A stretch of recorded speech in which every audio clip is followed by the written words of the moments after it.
Welcome, ladies and gentlemen, to yet another session on suicide. Today we shall be exploring the concept of euthanasia and its acceptance in different parts of the world.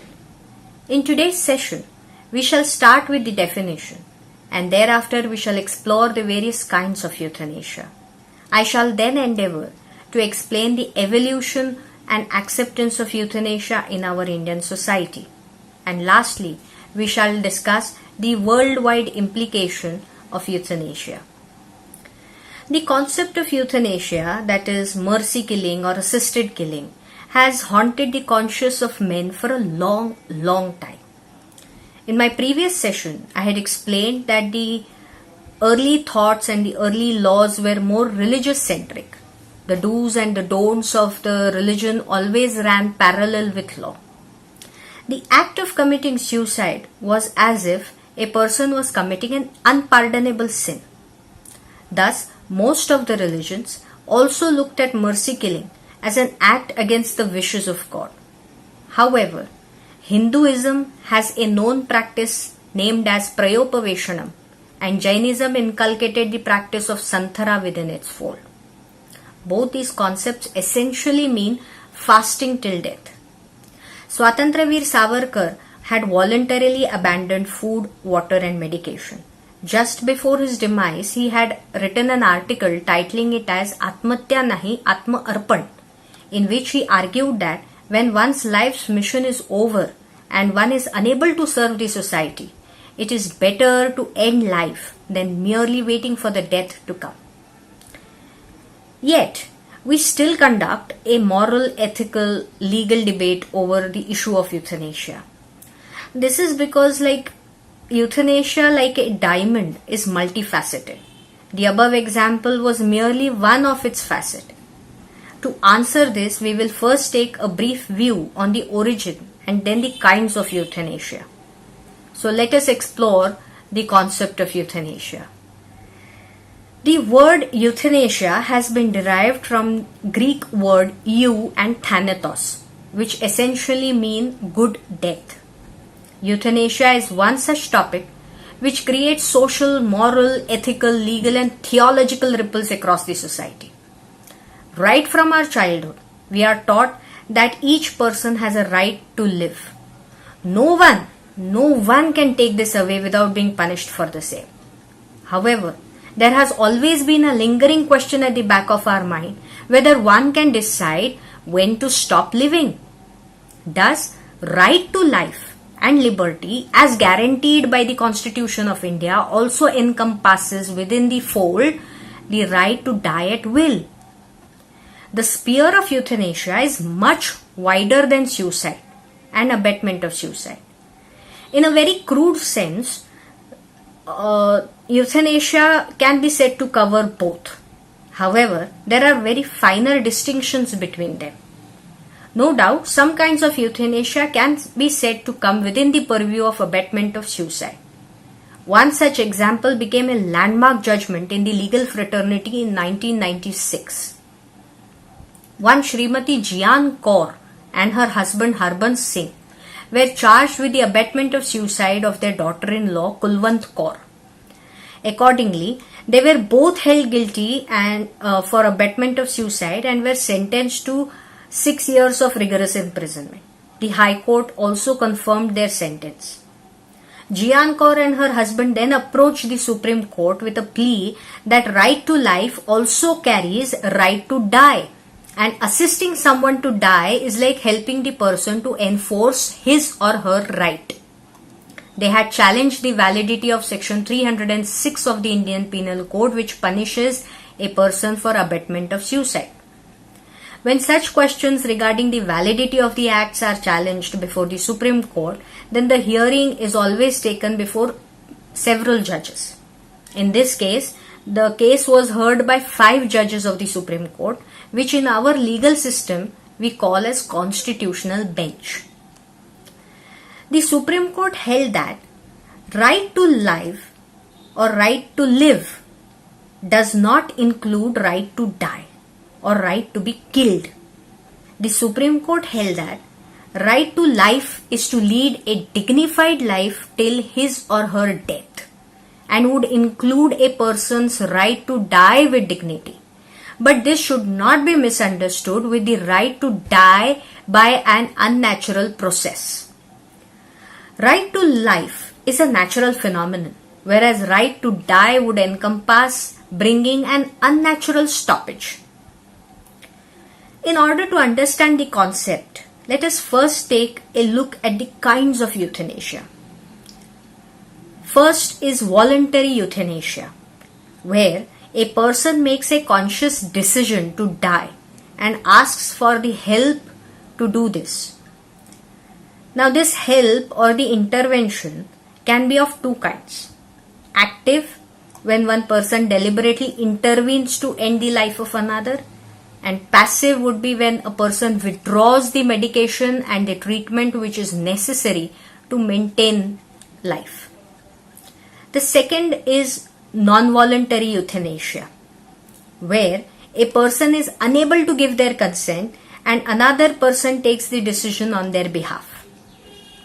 Again, the help or the intervention can be active and passive.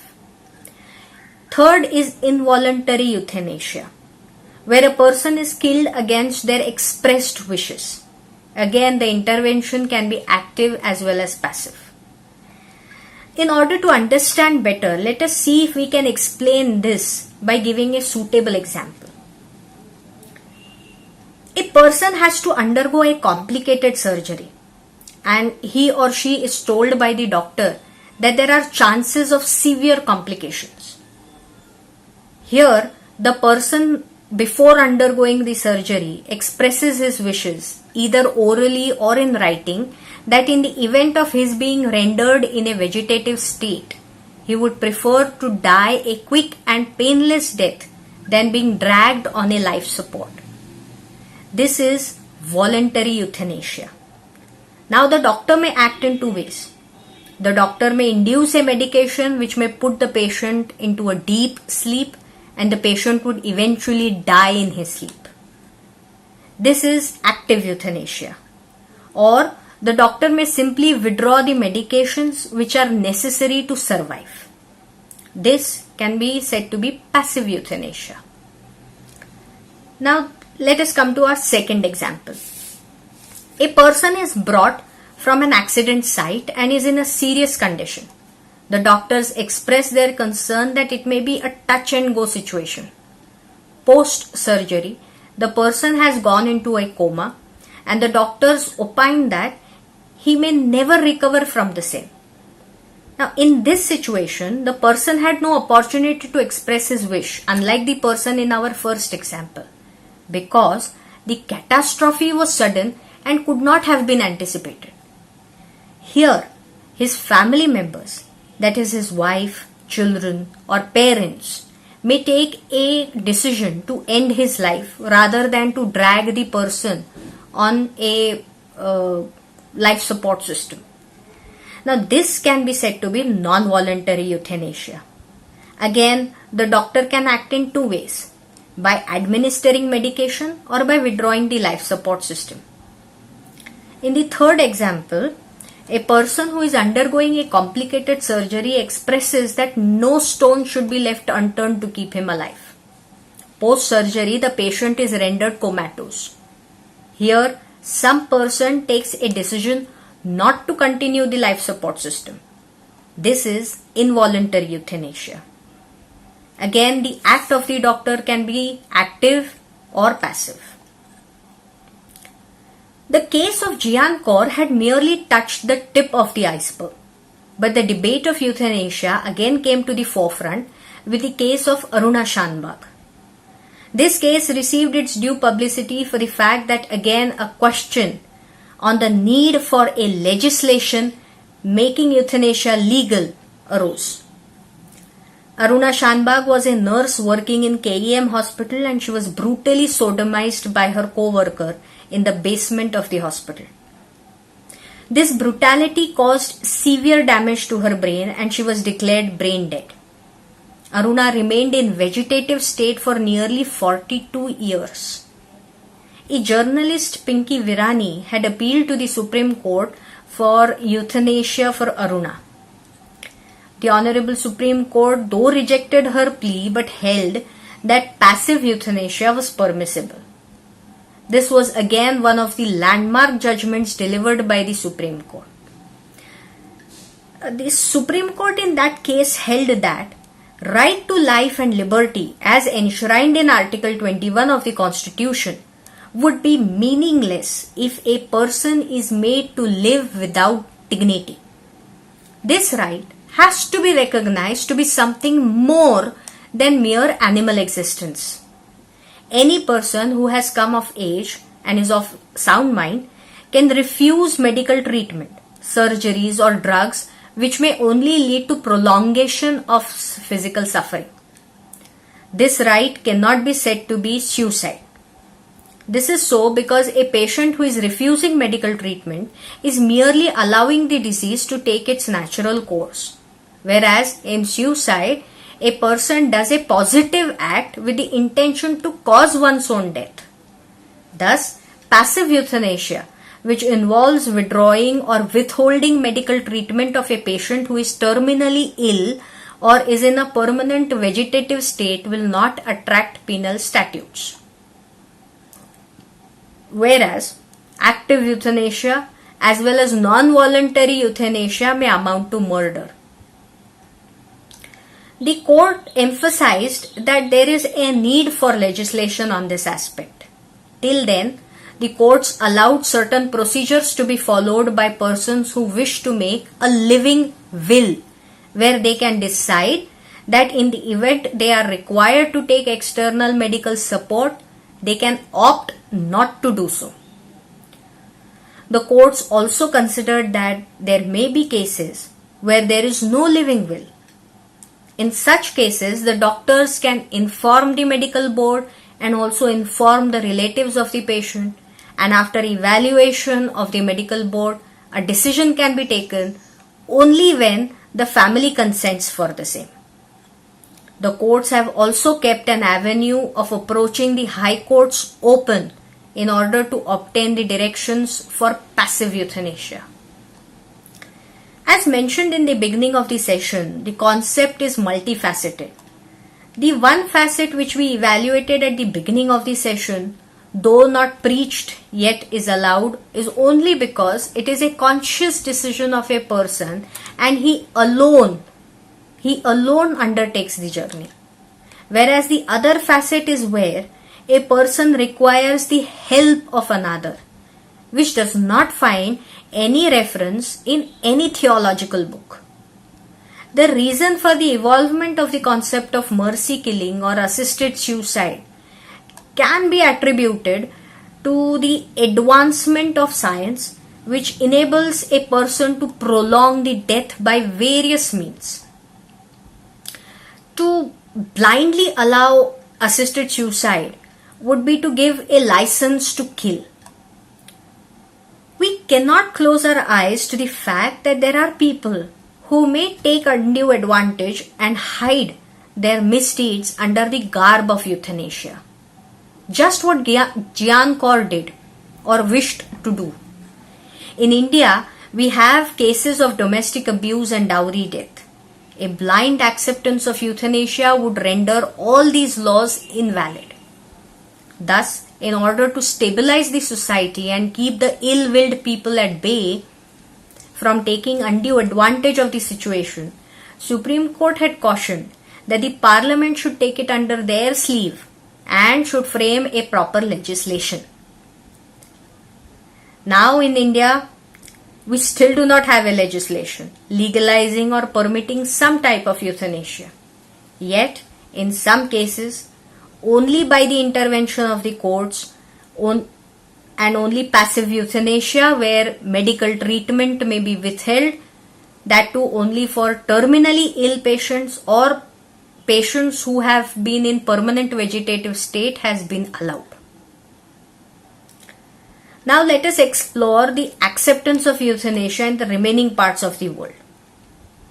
There are several countries which have now accepted the concept of euthanasia, and some have already framed a legislation legalizing some form or the other of euthanasia. Some of the countries have also allowed voluntarily active euthanasia. Some are still deliberating, and some, like India, have not been able to legislate but have left it to the courts to decide on the issue. There are few countries which need special mention. The first country to legalize euthanasia was Netherlands, which passed a law legalizing euthanasia in 2001. The second country was Belgium, which legalized euthanasia in 2002. Both these countries have also approved child euthanasia, wherein euthanasia is permitted for terminally ill children whose parents have also consented for the same. Switzerland has chosen to widen its scope. It has approved of euthanasia for non-terminal patients also. In fact, one of the studies suggests that 25% of the people opt for euthanasia who are merely tired of life. In 2014, a British teacher killed herself because she was fed up with the modern world's emails or TVs, computers and supermarkets. Canada also permits active euthanasia. However, it has drawn a line unlike Switzerland. Canada permits only those persons who have Canadian health insurance in order to prevent what they call as suicide tourism. In United Kingdom, only passive euthanasia is permissible. In states of United States of America, states like Colorado, Hawaii, Oregon, Washington, Vermont, California and New Jersey permit passive euthanasia. In Australia, the state of Victoria has passed a law legalizing physician-assisted suicide, that is active euthanasia. Now, rest of the states of Australia permit only passive euthanasia. The other countries which allow passive euthanasia are Chile, Finland, Germany, Mexico, Spain and Sweden. In France, euthanasia is not permissible. They have come only just one step short of euthanasia. In France, terminally ill patients or persons in vegetative state are put in continuous deep sedation. They call it a CDS till their death. This brings us to the conclusion of our session on suicides. We shall meet with yet another interesting topic for our next session. Until then, goodbye, stay wise and stay safe. Thank you.